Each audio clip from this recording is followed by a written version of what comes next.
Kind of a mixed bag video. Try to hit a couple of subjects in this one.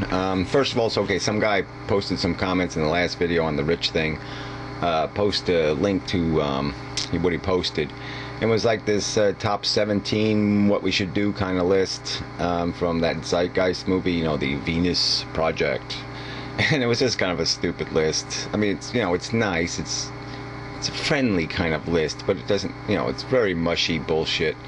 Nothing very explicit. So I did a rewrite of the top 10. I mean, they, you know, you could kind of tell they were really pushing it. I mean, the last, whatever, 8 or 9 of them were really just a waste of words. So, you know, it's kind of funny when people come up with a list of 17. They really should just try for a list of 10. But anyway, it'd be interesting to get your input on them. So if you want to rewrite one of mine, just put the number of it and rewrite it and whatever, however. It'd just be interesting to see your input. Obviously, some of them need description. Really, it's hard to summarize proposals in a sentence or two. But at any rate, it's sort of an interesting thing to be doing. This whole idea of trying to figure out a plan, you know, write up the blueprints of change and all that crap. So anyway, that's a little project for you if you give a damn. Alright, so the other thing as I get to is a couple other comments. I mean, some person posted crap about you know, fertilized eggs are human beings or some other crap, and they're religious and they're trying to be polite, but they're really not. You're not going to use my board to say crap like, you know, fertilized eggs or something, okay? And I'll explain it to you again. Look, you know, I'm genetically human. Right, I'm genetically human. Lots of human cells inside of me. You cut my fucking head off and, you know, I'm still genetically human. I still have some reflexes. I still move a little bit. But I'm nothing. I'm a waste of anything you would, you know, force feed the thing. If you kept it alive for 10,000 years, it'd be a preposterous waste. And that's all it is, because it's nothing. I'm nothing without the brain. The brain is the whole game. Alright, you break that or you kill that and the game is over. Period. Alright, and you can believe in your gods and all that other crap, but you have no fucking right to tell anybody else what they have to think or believe. And if you're going to post a comment, even if you're being polite and say you're not for laws telling other people what they have to believe, it doesn't really matter, because you have to make a logical explanation. If you're not going to talk logic, you're just going to talk, I believe in a 2,000-year-old story. That's not good enough for here anyway. You can do that someplace else, but you're not going to do it here.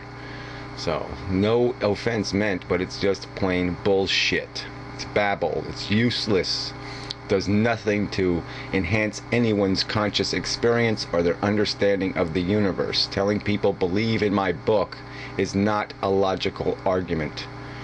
Alright, so then there was this other guy. I noticed a video a couple of days ago, and he was talking about one of the Nick videos or something, but anyway, he had some, you know, and he started off with a video with the rich create jobs. You know, it was just this typical Republican crap.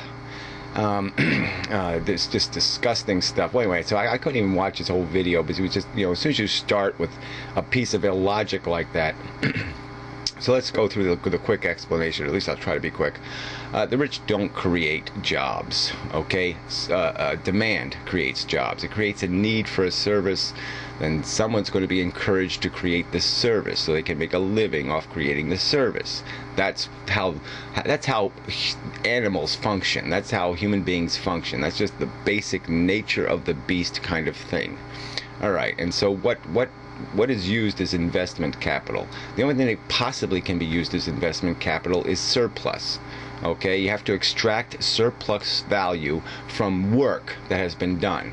So you have to basically underpay somebody, or you have to seduce them into giving you some of their productive value of their work. You have to extract it somehow.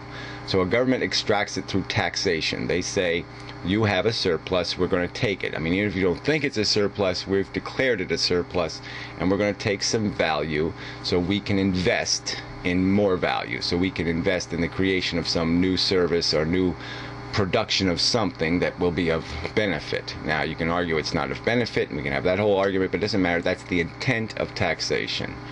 All right, and now, and basically the rich are doing the same thing. They are extracting productivity, holding it in their pocket, Okay, and then they're going to decide when they're going to distribute this surplus and try to make a profit off of it. And that's the obvious, that's where it really becomes obvious, because you see, government doesn't have some plan to make money from its investments. It doesn't have an idiotic expectation that I'm going to invest in a service and I'm going to glean a profit from that. I'm going to glean more surplus somehow. And so I go back to my argument. If I put a bunch of wheat in a silo, I should have no expectation that that wheat will multiply all by itself just sitting in the silo. That would be idiotic. Okay, surplus cannot be used merely for its existence as a way of gleaning profit. It's ludicrous. So in a real system, we would give the money to the damn people who did the work. They can decide if they have a surplus beyond what government will take from them as surplus. And if they still think they have a surplus, then they can invest that surplus. And what they can expect from that investment is to glean some reasonable profit at best. Not an extraordinary profit, not zillions of dollars, not a legacy, none of that crap, not a birthright forever in perpetuity. I mean, that's bullshit. And that's all it really is. But ideally, investment shouldn't have an expectation. It's all you're doing is extracting productivity in the hope that you can create some more productivity. But that's the game. You want to create productivity. You do not want to create more consumption, more gluttony. You want to create some productive work. And you want to feed real consumption, real need, not extravagant or gluttonous need. So whatever. But the rich do not create jobs. It's just idiotic. All they do is distribute surplus, and obviously people who really should own the surplus are the workers, and they can do that distribution all on their own. They don't need the rich fucker to steal their money, become a middleman, and distribute their surplus. All right, that's the canard in this system. Okay, surplus. If anything, if you're going to say something creates jobs, surplus creates jobs, because it creates the opportunity for investment. And you can only gain surplus by extracting productivity from a worker. The end of that speech. Yeah, used up a lot of time. But okay, so I wanted to get to the quickly on the democracy thing too, because that was that's the number one proposal thing. And there's all kinds of ways to do this. It's just incredible how nobody thinks about this. No one's really done any real hard. We don't put scientists to work at this project. But if you're also going to create like a ranked voting system, one person brought up the example of Ireland, but the problem with those systems are always that you can't get on the ballot. Okay, that they're not write-in votes. They're not anybody on earth you can vote for. You can only vote for the people. You can only rank the people they put on the ballot. So what am I supposed to do with Obama and McCain? How do I rank shit and shit and shit and shit and shit? I mean, everybody who's on the ballot is going to be shit. Okay, they're not going to do it. They're not who I want.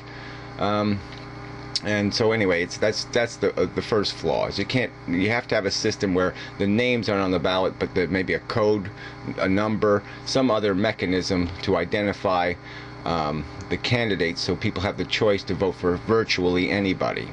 And if you took the system, made it the simplest, you could just say, okay, anybody can vote for anybody. All right? And so there's anybody on earth you can vote for say, your representative to Congress.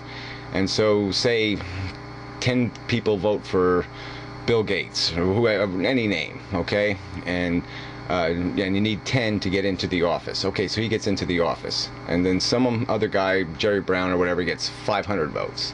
And so he's got more than he needs to get into the office. Well, maybe you don't have to extract anything from him. You can let him have that extra votes and just give him more voting weight in the body. So you could just have the body defined by this many votes will decide, all the votes will be represented. So he has 500, Bill Gates has 10. So Jerry Brown's vote will be worth 10 votes, and Bill Gates will be worth 1. That would be the ratio you would create once you had all the members established. You would just rank them, and they would all have proportional influence. So when one person voted, it might not mean as much as when the other person voted in the body. And that way, theoretically, you could let this whole system work.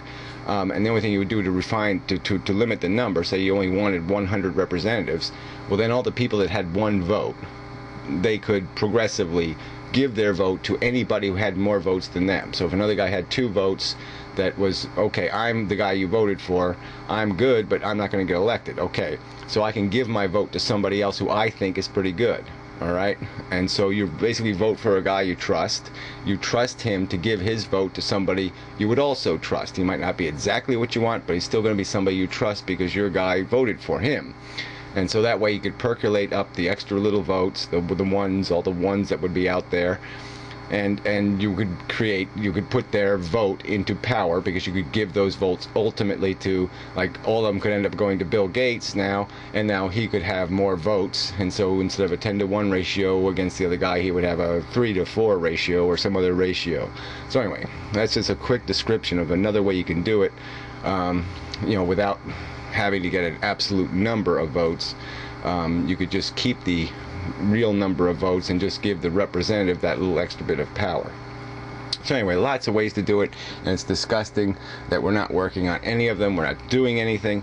The whole fucking conversation isn't even taking place at a national level.